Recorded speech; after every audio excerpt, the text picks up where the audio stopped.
When you see this, don't do this. I'm Brian, Instacart Bulldog, back with more tips for bigger tips and better ratings. Let's hit it.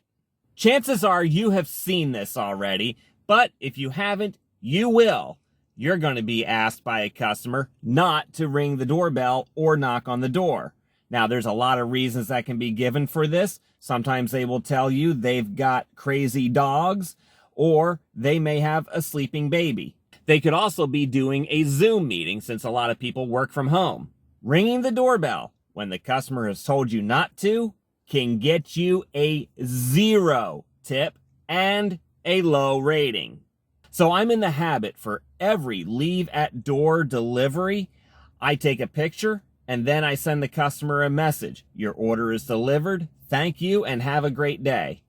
And then I follow that up with a ring of the doorbell and a knock on the door.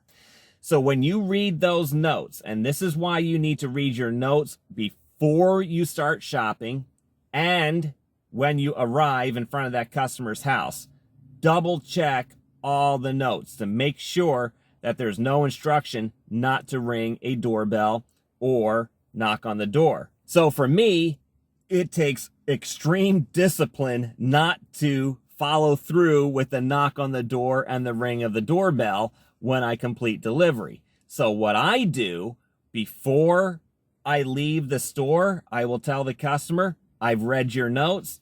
I will not ring the doorbell or knock on it per your instructions. I will send you a picture and the message when the delivery is complete.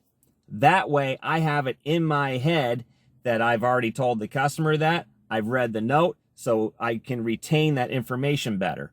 How you retain that information, that's up to you. You do what works for you. That's what works for me.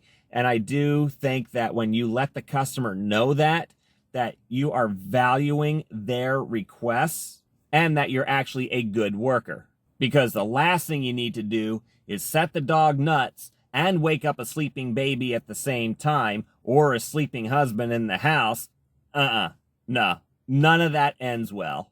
I hope you found that little tidbit of information helpful. I'd appreciate it if you'd like this video and subscribe so you don't miss more of my tips for bigger tips and better ratings. I'm Brian, Instacart Bulldog. Until next time, go get 'em!